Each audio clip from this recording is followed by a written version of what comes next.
Sitting next to me is the man who opined to me, observed on the way into this taping, that he saw a duck flying upside down have a quack up. He is Bruce the Blog. Well, it was actually a chicken, but, who's counting? Anyhow, choke your chicken. Right. Leave him alone. And he's Bazzo, and you're watching Bruce the Blog, Goes Bazzo. And we're in round 9, round 10. This is round 10. Yeah, I'm getting confused.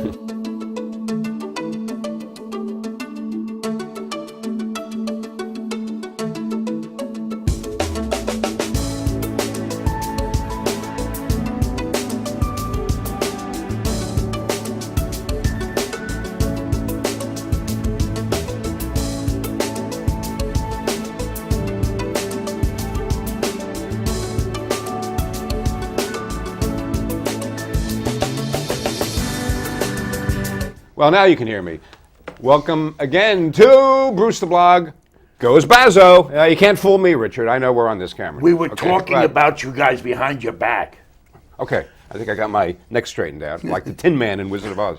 And we're brought to you by the Penny Saver and by Chase Media Group, and our gratitude to Carla Chase and to Frank J. Rich, who, by the way, as we always like to remind you, has his new novel out called Raising Father. And it's very easy to find out more about it at raisingfather.com. Okay. And, Bazzo, we've started doing the stopwatch, right? Yes. So we sort of keep ourselves honest with time and things like that. And I love technology. I'm one of those technology geeks, right? Before you start that stopwatch, wait a minute. No, before you start the stopwatch, because people that were watching us last week are dying to know. Oh, that's right. You started with those bands, that's right. And the audio cut off, so they don't right. know what's going on. Are you in jail or something? Yeah, these are bands on the run, by the way. But, so as I was saying, last time you were watching, because, by the way, it may not have been a week ago you were watching. You could have been watching just now on YouTube, and go to NCN Local TV to see more than 20 Bruce the Blog Goes Bazzo TV shows. And Facebook as well. We're also now on Sunday nights at 9:30. And we're on Wednesday after mornings at 11:30 on the cable channel you're watching now. Right. And the reason we're on Sundays at 9:30 is we didn't want to bump up against the Ed Sullivan Show. Okay? Right here on this stage. Anyhow. So I was saying some people wear their heart on their sleeve. I wear it on my... Well, actually, if it was further up, they would be on my sleeve, but they're on my wrist right now. And I like to just support different causes, and I decided to go whole hog and just put all of them on at once. By the way, there's one here, Collins Club, a young man no longer with us, Colin Lampersberger, who had cancer, and a great family who does a lot of work raising money for charity. And support our veterans. My dad, my late dad, may rest in peace, was a World War II sergeant and stayed very, very close to his Army buddies until the day he passed away about 14 years ago. He always used to have meetings with his other Army buddies, and it was a great lesson for me. Alliance for Safe Kids is a very good organization in Yorktown, and there's also Yorktown Teen Center, so I wear that one. And then High Maintenance, I think my wife made me wear this, just to remind her. And then this is one, Bazzo, you'll like. Global warming is not cool. We could talk about that one later. Anyhow, why don't we just bandy it about? What? Bandy it about? Yeah, that would be a good idea. I have my own band. It's a Band-Aid. Right. Okay. Cut myself shaving. And so I was saying I like new technology, and we started this new little thing on Bruce the Blog Goes Bazzo of using a stopwatch, which we stole. I mean, I'm not afraid to admit we stole this from Pardon the Interruption on ESPN, where they have a clock for each topic, and they can only speak for a certain amount of time on each topic. So I just wanted to get this going. Set it for the 5 minutes, because we've got a topic that's going to be near to you. Right. But I'm always interested in advancing technology, right? Yes. And by the way, there's yet another iPhone 5 coming out, but I've done Apple one better. Okay. Now, That's Santa's naughty and nice list. Yeah. He actually stole it from Santa Claus. Yeah, because he knows where you know something. You could laugh, but I could hear you laughing out there now in TV land. But this doesn't get viruses, and this doesn't crash, and nobody can erase this remotely, as can be done on your computer. By the way, people can erase your computer Is data. Is it one ply or two? is a oh, boy, I don't know. I'm not going to comply with that request. Anyhow, so this also, by the way, is very versatile. You know, it doubles as like a scarf. See? I can wear this as a scarf when I'm going out to, you know, an opening night gala like I do almost all the time. Yeah. Okay, go ahead, Bazzo. Okay, this is Delia. I know that you like to visit Doc James in Shrub Oak and smoke a cigar. Yeah, especially when I'm not feeling well. And of course, he never calls me when he's only 100 yards from my house to want me. Oh, no, actually, you don't hear me, but I'm calling you all kinds of things. I can imagine. Yeah. But I told him this before the taping, and he was shocked because he thought it was something else. Apparently, the Obama Food and Drug... Now, this is from Scott Gottlieb, who reported this. Who I never heard of. So He is an American... That means a lot to me. It's from Scott Gottlieb. He is an American Enterprise Institute resident fellow. Whatever. Okay, well, the fact that his name is Scott, I could sort of figure out he's a fellow. But I have to give the right accreditation. And he wrote about the Obama's Food and Drug Administration is now working on a new set of regulations that would ban the sale of cigars through mail order clubs, and that they would not be allowed to have their humidors out in public. Oh, mail order clubs. Doc James is not a mail order club. No, let me finish. They would also not be allowed to keep the humidors out where you could see the cigars. You know why? Because they have no sense of humidor. This is very true. Yeah. And but what happened in 2009, they passed a law. This was the Democrat Congress at the time. Ostensibly. Yeah, I know what you meant. To cut down on this roll-your-own cigarettes that kids were doing. But they made it so broad now, the EPA, which has done nothing to research and try to cut down the roll-your-own cigarettes, has now expanded this, that the cigar stores are going to have to do like cigarettes, hide the cigars in the back room, and give you a list of what they have available. Is this like a proposal, or? This is the law, the regulations they're working on. Well, you know, actually, you know what it sounds like? It sounds like Amsterdam, where if you go into certain brown cafes, they will give you a menu of what they have in the back room to light up, if you know what I'm talking about. Okay, go ahead. Now, Congress is taking this seriously. The present Congress, that they're working on a law to block the FDA from even implementing any kind of regulations with the cigars. They feel that it's so they don't want this to happen. The Congress doesn't, but the FDA has been acting like it doesn't have to answer to the Constitution. Yeah, well, government agencies, you know, you can go on and on about them. Well, we have to, but I've always said that governments exist to grow. And by the way, we were talking about Yorktown Supervisor Michael Grace, who we had on a recent show, and you can see that again on YouTube with Highway Superintendent Eric DiBartolo. And, you know, as you know, and some other people watching this may know, I host the Grace Note show he does every week. On the last episode we did, Supervisor Grace was talking about the State Department of Labor. This is pertinent to government agencies and how they can really mess things up royally. So he's talking about the State Department of Labor, which is insisting that Yorktown, with its garbage contract, you know, pay a prevailing wage to people, you know, who don't really fit the definition, but the Department of Labor is insisting they do. And do you know that the town of Yorktown and Supervisor Grace is talking about suing the Department of Labor? As well he should. Yeah, no, because that, and he makes a very eloquent, you know, point on the show about that legislators they vote on things without thinking about the consequences, and then they give it to a government agency to figure out, and then they interpret it their way, and it becomes very oppressive for taxpayers. And he's saying, you have to pay, you know, you're paying for these wages that they're insisting we pay, and that really are not market level wages. We're talking about government entities that have no business interfering. You and your friends like to hang around and have a few cigars, and the idea of a cigar store, I assume, is that you get to sample what's in the humidors, you get to smell them, the freshness and all that, right? That's one of the attractions of a cigar store, correct? Yes, absolutely. Well, I'm asking because you go... No, and Doc James, by the way, it should be noted, it's a very well-run operation by Adam DeCiena. He's expanding. You know, there was a vacated space next to him. He's expanding into it, and yeah, it's a social club, really. Right, so I'm asking you, if they had to hide the cigars in the back room, No, it makes How sense. would that affect your ability to purchase? I mean, they're making cigars out to be like pornography. Yes. Like you can't see them. They're making them out to be like cigarettes. It's absurd. It's patently absurd. Yeah. Okay, well, you're out of time now? Yes. No, well, we will be in 9 seconds. If you Okay, if start you, the if clock. you said that we had 5 minutes, we now have 5 minutes. Start are the up. clock. Okay. Okay, the clock has started, Bazzo. Okay, we've had a big discussion in the papers and the media going on about the expiration of the Bush tax cuts. Yes. Which, number one, being that they've been in place since 2001 and 2003, they should be the present tax code. Okay. And that's how they should be addressed. But as long as they say the word Bush, it polls that's like the cross to Dracula with the Democrats. So we call them the Bush tax cuts instead of the present tax code.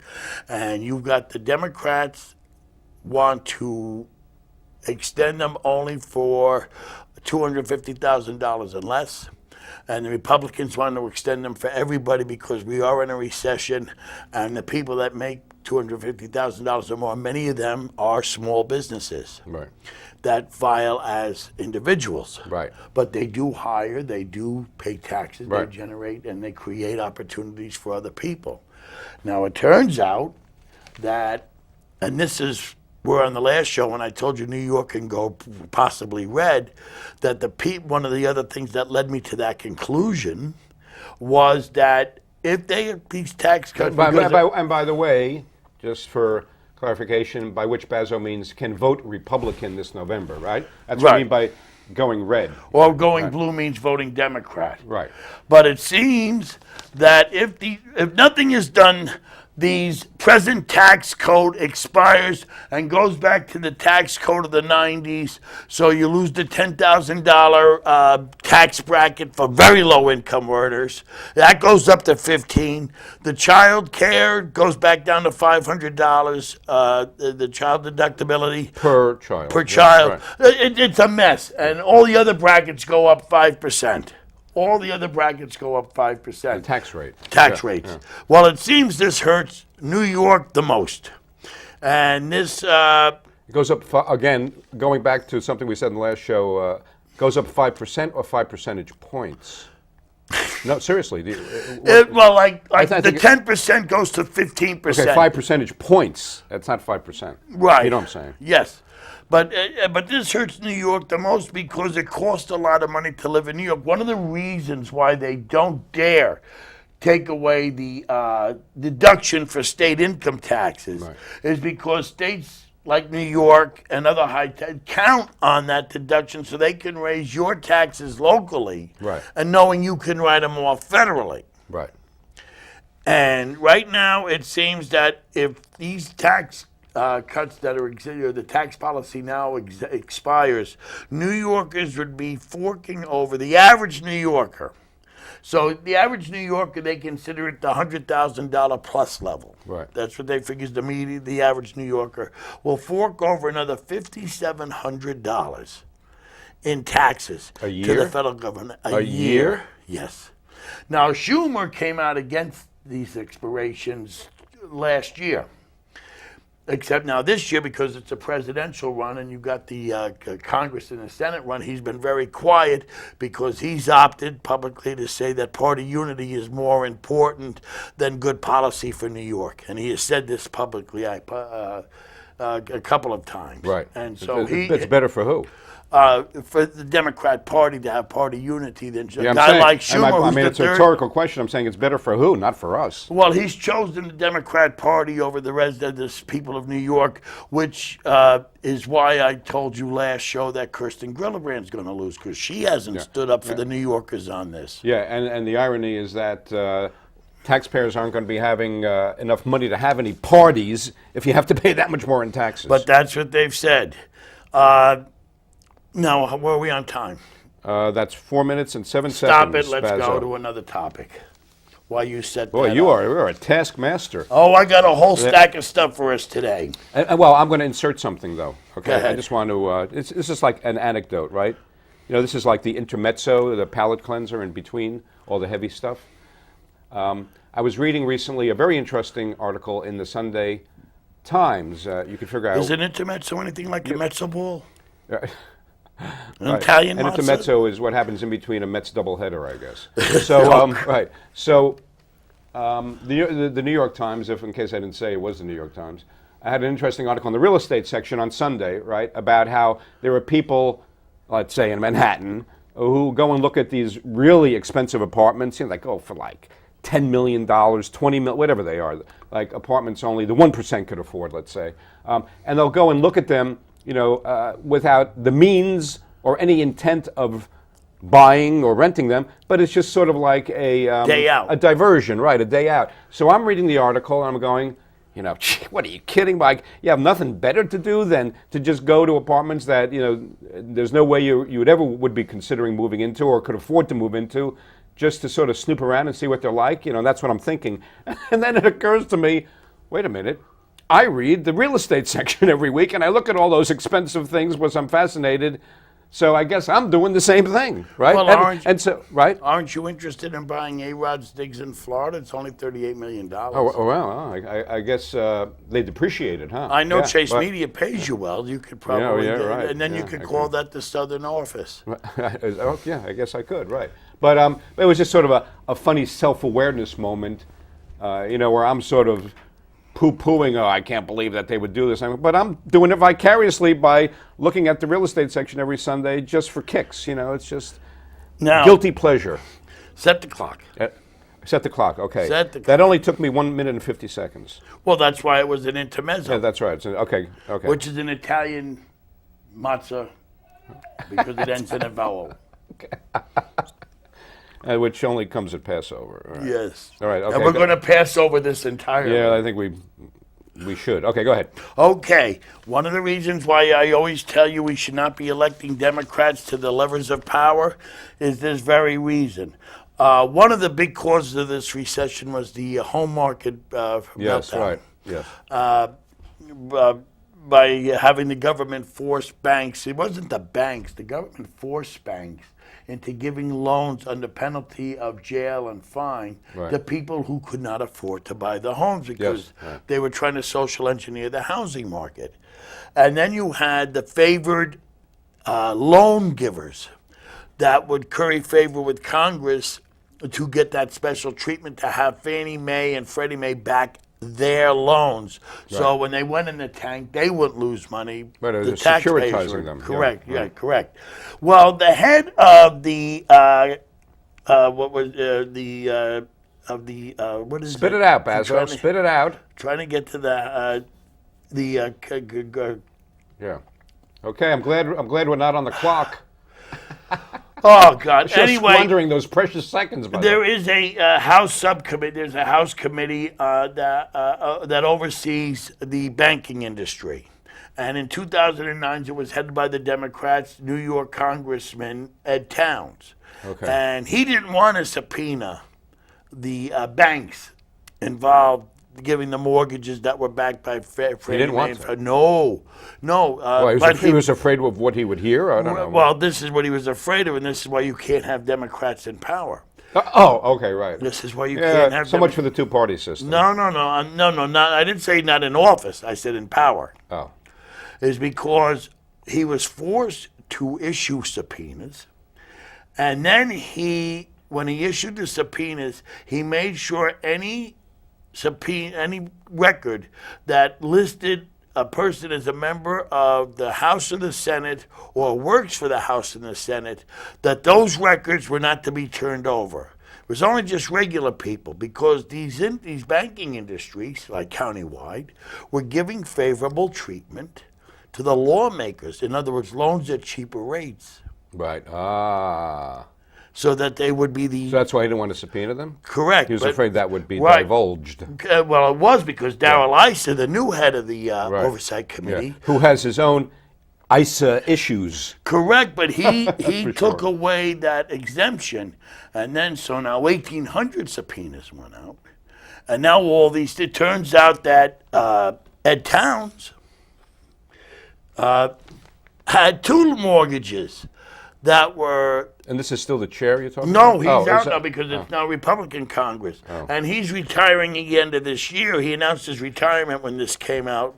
Right. That he got two wonderful. These were friends of Right. Angelo's, like Chris Dodd got, the big friends of Angelo, who was the head of Countywide at the time. They get these mortgages at rates you and I can't go Right. near. Right. But they were passing the legislation. Well, they're American royalty, senators and congressmen. But this is why when you look at me like I'm nuts, I say you can't have Democrats and levels of power. This whole economic mess, which I wrote you in an email, can be laid at the feet, and I put in a column, but I think you deleted that. I mean, that's not the only reason I look at you like you're nuts. There's a lot of reasons. Right, but I believe that you can lay this whole mess at the feet of the Democrat Party. You have a Well, what a shock. it could be they would everything. The big collapse of this economy happened right after the Democrats took control of Congress in 2007. So you're saying the Republicans are impotent and they can't do anything. Well, They couldn't stop it. they tried to stop it in 2004. Takes two to tango. Yes, it does, but the Democrats happen to be a lot more guilty of this. Than the Well, I mean, I know you're going to See, say you that. want to be fair, and I'm not being fair because this whole mess started when the Democrats took control of Congress in 2007, and they You know say something? all You know they want something? about the Bush budgets, but they wrote the budget. That put us at 400. The last Bush budget, written by the Congress, was $468 billion in the red, and this was unacceptable. Here's my point. How much credibility can any position or point of view, person or party have when they absolutely, and there are no absolutes, but they absolutely refuse to give their opponents credit for anything? Epitomize. I'm giving him credit for the mess. I'm now sort of extracting or extrapolating what just gave him credit. No, but I'm saying very funny. What you're doing. So, President Obama, whether or not he deserves to be reelected or is reelected, forget about it. He gave the order, I believe, to have Osama bin Laden killed, right? Now they're even trying to discredit that as if that was a bad thing. I mean, that's how ridiculous it is. No matter what the opponent does, it could be for the best of the country in every way, but no, somehow they're going to find something wrong with it. And it goes for both sides. I know, but the only difference is you have one side that has tried to offer credible alternatives versus a side that's being as ridiculous as the Republicans are, but have offered nothing. You just said ridiculous as the Republicans. Is that what you meant? When you go to these, it's like when the Republicans, the birthers and all that. No, I'm saying it's both But sides. No, It's both there's sides. a difference. One party still has had a serious side that has tried to engage in this. The Republicans. Oh, really? Birthers are serious? No. I said they have a serious side that they've tried to engage Well, of course, and in. so do the Democrats. They haven't. They have not produced a budget since April 2009, though they're constitutionally required to. They have not. The Republicans have produced a budget, which of course Ryan is getting banged up over with misinformation, but they have produced a budget that had more Democrats vote for it than Obama has for his budget proposals. 5 Democrats voted for Ryan's budget proposal. Right. No Democrats, none, voted for Obama's. But the Senate won't even take it up, because then they'd have to put their positions on paper and where they stand in an election year, and they won't do that. And the Constitution mandates they should, but they don't. So you have one party that may be as ridiculous as the other one, but also does something serious, proposes something serious for discussion, where the other party is just ridiculous and can't run on their record, can't run on anything other than distraction. They both engage in distraction. There is no moral equivalence to what the two parties are engaged in right now. You have the demagoguery of Ryan on his Medicare proposal. You keep hearing and this is why I tell you, your brethren are press agents for the Democrats, because they say Ryan's proposal to change Medicare as we know it, to end Medicare as we know it. And that's the standard template. And then Ryan has to explain why his doesn't do that. And it doesn't do that because Medicare will end, as we know, it will end a lot sooner, because where Ryan's plan doesn't even start until 2023, affects nobody our age, 55 and up, doesn't affect them at all, and those that are below 55 still have the option for Medicare. Right.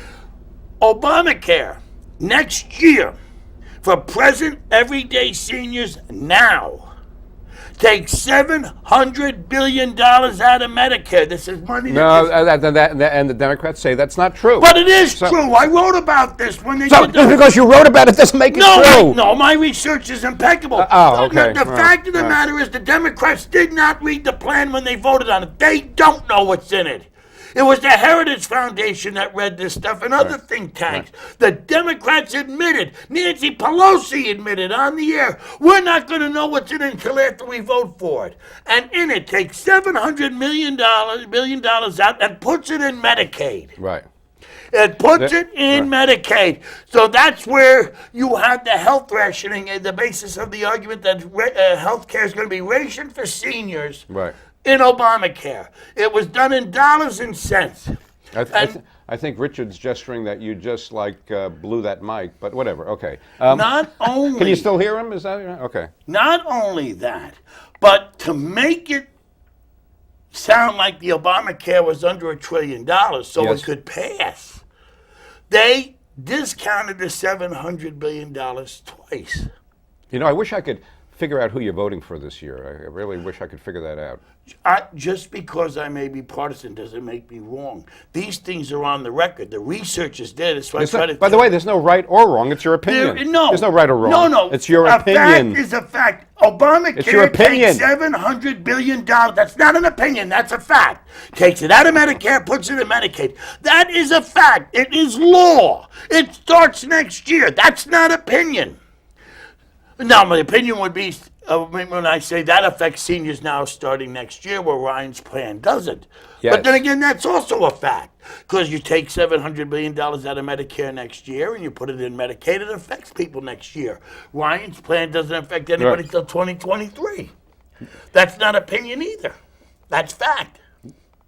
Right. I mean, I thought it was later than 2023. No, it starts in 2023. Okay, right. And by the way, when you say my brethren, I know you mean other media people, right? Yes, your brethren in the media. Okay, but you know something? I will tell you that in certain ways, maybe many ways, I'm proud to be a black sheep in that family because, I'm talking seriously now, because I disagree with a lot of the things that the media does. I mean, I do. I mean, we've talked about it before. Like, they're lazy. You know, well, and in some ways, you know, the death of newspapers that we're now witnessing firsthand is really sad. I'm not going to overuse the word that people use, tragic. People overuse the word tragic, you know, it just gets me nuts. You know, they call everything tragic. No, you know, very few things in life, fortunately, are really tragic. Anyhow, but the death of newspapers is, you know, is a really obviously unfortunate occurrence, and you're seeing the deterioration of journalistic discipline online. You know, some of these online community websites. I mean, forget about it. Well, I know, but wait a second. You mentioned something to me on the phone call we had this week. Right. About what you read about online bloggers, that you said you had imparted that to some other people you know. Right. What was that you read? So about bloggers and why people go to these sites.